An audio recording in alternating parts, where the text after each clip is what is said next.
जुड़े हैं दिल्ली विश्वविद्यालय के वाद विवाद समिति के एक बहुत ही प्रमुख निर्णायक।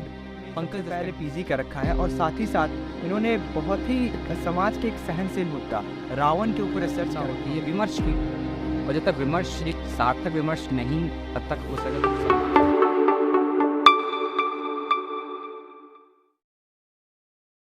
नमस्कार दोस्तों, मैं शिवम राज आप सभी का स्वागत करता हूं मेरे यूट्यूब चैनल पे।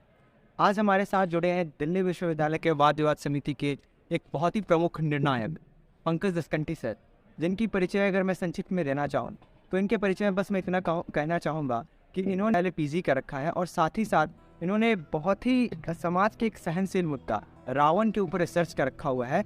और कहीं ना कहीं इनके पास ज्ञान की इतनी भंडार है कि यह दिल्ली विश्वविद्यालय के सर्किट में कितने पीडीज को हर आए दिन करते रहते हैं। आज हम खासकर इस इंटरव्यू में इनसे ये जानना चाहेंगे कि दिल्ली विश्वविद्यालय के अंदर जो वाद विवाद समितियाँ हैं, इनके अंदर क्या परिवर्तन की आवश्यकता है, क्या सुधार किया जा सकता है, या कुछ यूँ भी जानना चाहेंगे कि इन वाद विवाद जो की जाती है इसका मुख्य निचोड़ क्या निकल कर आता है और इससे क्या लोगों को सीखना चाहिए। तर्क और वितर्क दो दलों के अंदर की जाती है। आइए सबसे पहले बात करते हैं सर से और पूछते हैं कि वाद विवाद समिति का एक आम इंसान के जीवन में क्या महत्व है। धन्यवाद आपका शिवम भाई। और रही बात वाद विवाद की उपयोगिता, किसी भी विषय की गंभीरता को जानने समझने के लिए आवश्यकता होती है तर्कों की। उस तर्क की आवश्यकता होती है विमर्श की। और जब तक विमर्श एक सार्थक विमर्श नहीं तब तक हो सकता तब संवाद नहीं कर रहे। एक डिबेट होती है या डिबेट के अलग अलग फॉर्मेट्स होते हैं, सीडी है, जैम है या पीडी है, तो इससे आप विमर्श को कहीं ना कहीं उधेड़ने का काम करें और वो भी एक सकारात्मक दृष्टि से और वर्तमान परिप्रेक्ष्य भी ज़्यादा बात करी जाए। और रही बात जो उन्होंने मेरे बारे में बताया, आपको थोड़ी बहुत डिबेट वगैरह पीडी कर लेते हैं ठीक ठाक से, तो दिल्ली विश्वविद्यालय लगभग काफ़ी लंबे समय से कहते 1 दशक से ज़्यादा से काम किया है, दिल्ली से बाहर भी काम किया है। सुधार दिल्ली शहर में बहुत कुछ हुआ है पीडी के स्तर में, और ऐसा सुधार हम लोग के समय पर नहीं था। और आफ्टर कोविड तो बहुत तीव्र गति से कहते हैं इस चीज़ को रिकवर करना, ये बच्चों को बहुत अच्छा सहयोग मिलता है किसी टीम को या विश्वविद्यालय के प्रशासन का भी, तो वो टीम रिकवर करती है। तो वो इन 2 साल के बावजूद जो हमने खोया है खासकर दिल्ली मिशन की डिबेटिंग सर्कल ने, तो भगत सिंह कॉलेज की डिबेटिंग सोसाइटी बहुत कुछ बहुत जल्दी रिकवर करनी है और टीम को बहुत शुभकामनाएं। और सीखने की रही बात डिबेट्स की, तो अगर आपको सोसाइटी यानी कि समाज को बारीकी से जानना हो या समझना हो तो आपको साहित्य और साहित्य को भी डीपली समझना, तो आपको वाद विवाद की करना थोड़ा बहुत समझने की आवश्यकता पड़ती है। तो यही उपयोग है वाद विवाद का अपने जीवन के हर वक्त को अच्छे से समझें।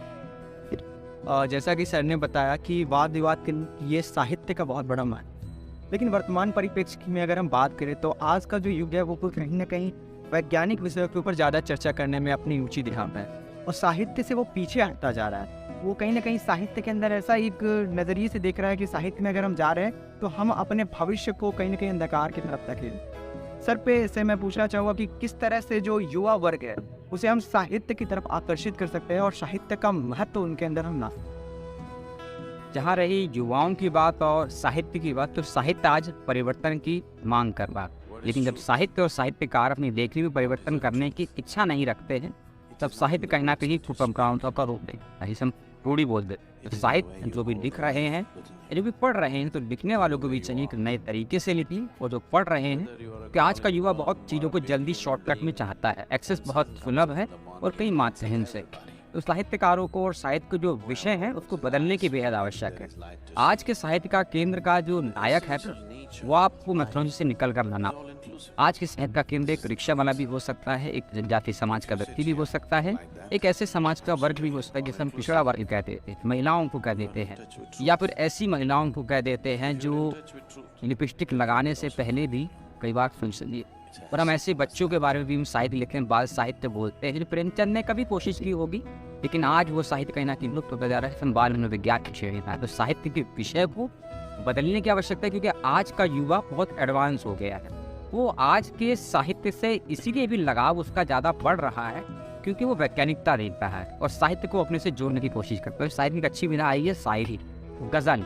तुम्हारे विश्वास का नाम शायद ही जो ना जानता हो, तो उन्होंने हिंदी को या कहे कि साहित्य को वैश्विक पटल पर स्थान दिया है। कारण यही है कि आज के युवाओं के अकॉर्डिंग उस साहित्य को लिखते हैं और उसी की भाषा में प्रस्तुत भी करते हैं। तो साहित्य को इस समाज को आप बेहतर बनाना चाहते हो तो आज की युवा पीढ़ी के अनुकूल ही साहित्य लिखना भी होगा और उसको समाज के लोगों तक पहुंचाना भी होगा, तभी आप साहित्य की सार्थकता को पा सकते हैं, ये प्राप्त कर सकते हैं। और जैसा कि सर ने युवा के अंदर साहित्य का महत्व बताया, मैं सर से ये जानना चाहूँगा कि आज वर्तमान भारत के अंदर हम देख रहे हैं कि युवा, और वो भी युवा के अलावा कई वर्ग है जो कि संकुचित सोच होती जा रही है।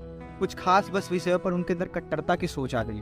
उनके अंदर ये सोच नहीं देखते हैं जो हर परिप्रेक्ष्य से, जो ऑब्जेक्टिव और सब्जेक्टिव जो सेटअप होती है, अलग अलग दृष्टिकोण से हर चीज़ों को नहीं देखते। ये परिवर्तन अलग अलग दृष्टिकोण से युवा के अंदर लाने के लिए हम क्या कदम उठा सकते हैं, इस पर मैं सर का विचार जानना चाहूँ। देखिए, जब आरोप लगते हैं युवाओं पर या युवा पीढ़ी पर, ये आरोप सही भी हैं कुछ मायनों में, क्योंकि कई रीज़न है उसके पीछे, और उस रीज़न के भी कई धारणाएँ।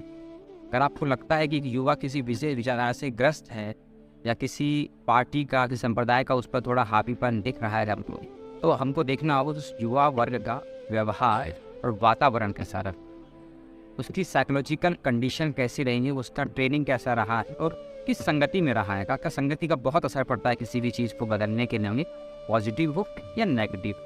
लेकिन हाँ, युवाओं में ये कमी है और ये बहुत जल्द धीरे धीरे दूर भी हो रही है। और फौज से युवा ऐसे ही युवा नहीं कहे जाते हैं कि वायु के वेग की तरह युवा विकास करता है, देव गति से करता है। उसको थोड़ा सा मौका देने की आवश्यकता है, उसको उसकी इच्छा के अनुसार करने देने की आज़ादी देने की आवश्यकता है, लेकिन नियंत्रण के साथ में। अगर युवा कहता है कि आर्टिकल 19 है मेरे पास अभिव्यक्ति के लिए, लेकिन आपके पास आर्टिकल 26 भी, आर्टिकल 29 जो आपको नियंत्रण लगाता है, तो आज़ादी दीजिए लेकिन कुछ अवधारणाओं को रोकते हुए और कुछ नियंत्रण के साथ में, तो युवा उस परिवर्तन को स्वीकार भी करेगा और नेगेटिव परिवर्तन से या नेगेटिव प्रभावों से दूर भी करेगा और पॉजिटिव सकारात्मकता को बढ़ाने का और उसको साथ साथ फैलाने का काम करेगा। जैसा कि सर ने बताया कि जो मौका होता है वो युवा को देना पड़ेगा, पर नियंत्रण के साथ। उम्मीद है ठीक इसी प्रकार आज जो आप वीडियो यहाँ पर अपने स्क्रीन के दौरान देख रहे हैं, उसने भी आपको बहुत सारे मौके आपके सामने खोल कर दिए होंगे, जिससे कि आप अपने जीवन में अलग अलग दृष्टिकोण को सीखने की कोशिश करें।